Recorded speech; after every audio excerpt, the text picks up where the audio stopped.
Hey guys, asik, balik lagi nih. Seperti yang lo tahu, gue udah upload video hands-on S22 Ultra, review tab S8 Ultra yang gue pegang ini juga, S22 juga ada. Nih gue juga ada buds di sini. Nah, semoga kalian udah nonton. Dan ini adalah video pamungkasnya, dimana gue mau ngobrol tentang betapa nyamannya bekerja di ekosistem Samsung. Yuk.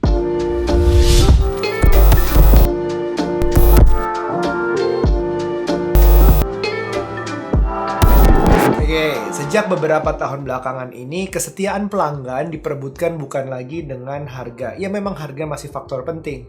Tapi selain itu, harga, promo, gimmick itu mulai dibantu oleh kesetiaan pelanggan yang diperebutkan melalui ekosistem.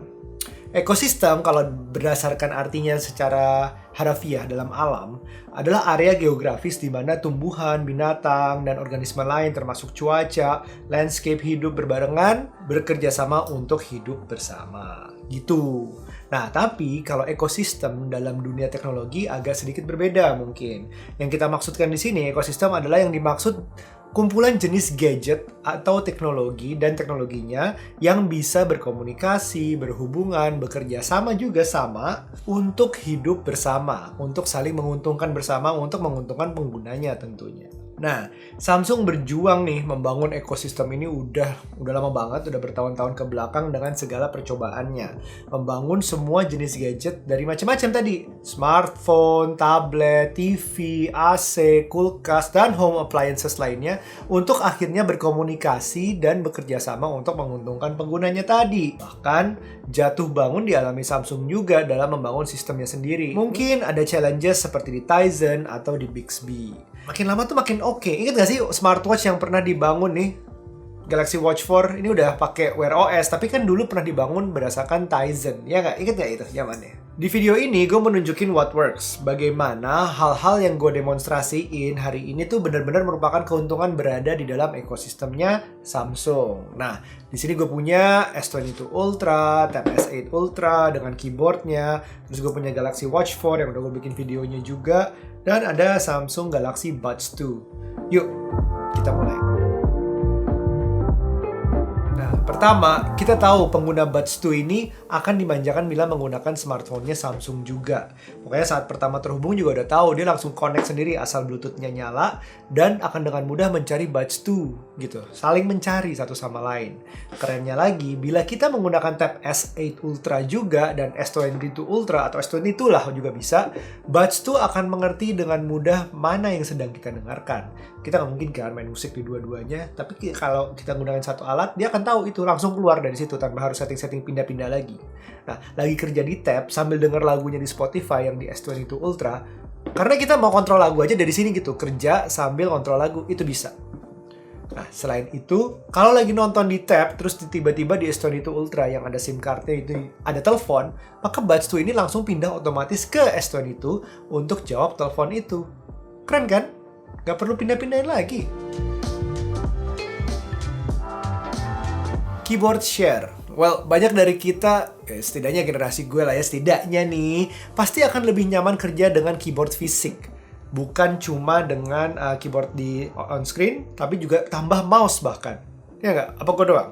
Nah, oleh karena itu, keyboard besar akan enak untuk bekerja di Tab S8 Ultra gue. Untuk menggunakannya, coba pencet tombol Command Length pada keyboardnya dan untuk berganti-ganti antara tab dan smartphone-nya.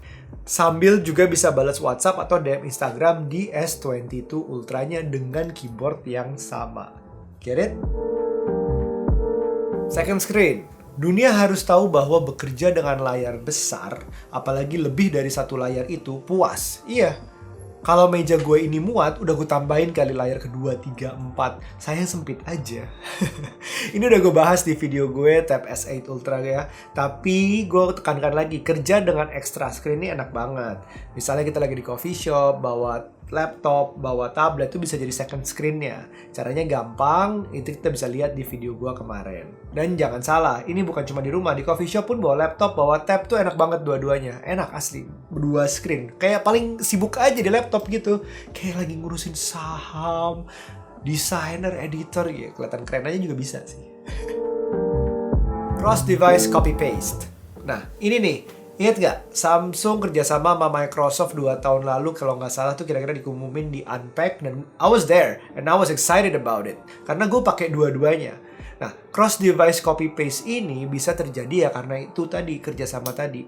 Di Windows kita harus udah punya aplikasi yang namanya Your Phone yang berguna banget nih sebenarnya. Tapi kalau kita ngomongin cross device copy paste harus di set dulu. Di setnya gimana? Di Your Phone kalian ke settings, lalu ke features, terus nyalakan cross device copy paste. Nah, satu lagi nih, Samsung tentunya juga hadirkan copy paste across device-nya, ya Samsung juga, Samsung ke Samsung. Caranya adalah kalian aktifkan Samsung account yang sama. Kalau dua-duanya udah daftar, itu gampang banget. Kita bisa copy konten yang ada di S22 dan paste yang ada di tab. Ya, gitu ya, tinggal dipindahin. Atau sebaliknya. Habis itu tinggal tunjukin, buktiin bahwa ini akan lebih cepat kerjanya. Continue app on other devices. Ini pada dasarnya adalah continuity. Kalau dalam syuting film, istilah ini penting banget. Misalnya kita shoot suatu scene menggunakan baju tertentu. Terus syutingnya harus berhenti karena memang udah kemalaman, harus lanjut hari berikutnya, atau hujan, atau macam-macam lah. Perlu dipastiin hari berikutnya itu bajunya tetap sama. Makeupnya, rambutnya, segala macam. Itu adalah contoh continuity. Prinsipnya itu digunakan di sini dalam bekerja secara produktif di ekosistem Samsung. Nulis note di Samsung S22 Ultra ini bisa langsung dilanjutin di layar yang lebih besar. Misalnya kita udah sampai rumah atau tab kita, akhirnya ada tab di sebelah kita, lanjutin di tab S8 Ultra, persis di titik yang sama. Quick Share. Nah, kalau ini mungkin banyak dari kalian yang udah tahu ya. Sebenarnya bukan hal baru sih. Pindahin file ke sesama Samsung devices udah semudah itu dan secepat itu dengan adanya Quick Share. Tinggal pilih file yang mau kita share, lalu cari Quick Share. Tinggal pilih devices yang available as long as you turn on the Bluetooth and probably the Wi-Fi. Tergantung, dia bisa pilih transfernya lewat mana. Lanjut berikutnya, Clip Studio Paint. Nah, ini adalah aplikasi untuk melukis, gambar yang bisa kita download secara gratis di Samsung Galaxy Store. Untuk first user di Galaxy devices, kalian bisa dapetin sebenarnya 6 bulan free trial for all the features and everything. Kalau kita menggunakan ini di tab S8 Ultra dan mau lebih maksimal lagi, nah kita bisa nih pindahin paletnya. Palet itu artinya semacam color palette, brush palettes ya, untuk mudah-mudah sedikitnya setting-settingnya di layar S22 Ultra. Jadi semacam punya extra screen khusus untuk paletnya. Gambarnya tetap di S8 Ultra. Keren kan? Nah, ini juga bisa dilakuin di aplikasi lain yaitu Samsung Notes. Kita sebenarnya tinggal tunggu sih aplikasi apa lagi yang kedepannya bisa menggunakan fitur ini. Menarik dong, menarik. Samsung Health on tablet. Mungkin teman-teman yang follow story gue di Instagram sama ini paham kalau gue emang lumayan seneng lah olahraga.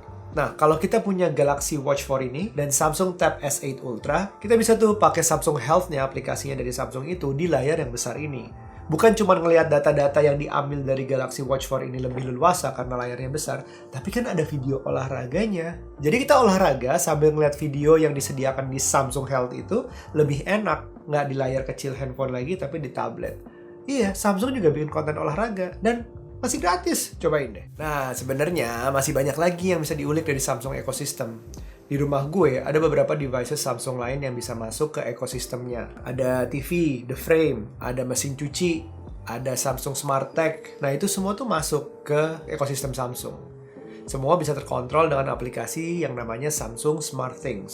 Seperti kayak gue ngeliat kerjanya mesin cuci itu bisa dari SmartThings yang ini. Atau setting lagi mau nyuci baju apa, bahannya apa, berapa lama, airnya panas apa dingin. Itu semua bisa lewat smartphone utamanya. Nah, begitu selesai, dia tuh ada keluar tuh notifikasi di The Frame, di TV kita dan smartphone kita. Sampai nyari kunci yang hilang aja juga bisa di SmartThings tuh kalau kita pakai Samsung Smart Tag-nya. Kedepannya mungkin masih ada produk Samsung yang terkoneksi tapi gue belum punya aja. Seperti AC Win-Free. Siapa tahu gue punya nanti di rumah baru, we'll see. Nanti juga akan ada air purifier yang terkonek dengan SmartThings. Mungkin juga gue beli dryer mungkin. Who knows, we'll see. Tapi semuanya kalau bayangin deh, intinya hidup di ekosistem itu bisa memudahkan, menyenangkan, dan membantu kita menghemat listrik misalnya. Iya, dia bisa dengan memantau penggunaan kita. Kita bisa tahu kapan waktu-waktu device ini nggak terpakai. Dan bisa dimatikan dan bisa diotomasi segala macam. Dan ada AI-nya nantinya. Yang pasti kedepannya akan tambah seru sih IoT atau Internet of Things ini dan ekosistemnya. Sampai jumpa di video berikutnya. Bye now. Be nice. Jangan lupa subscribe. Bye.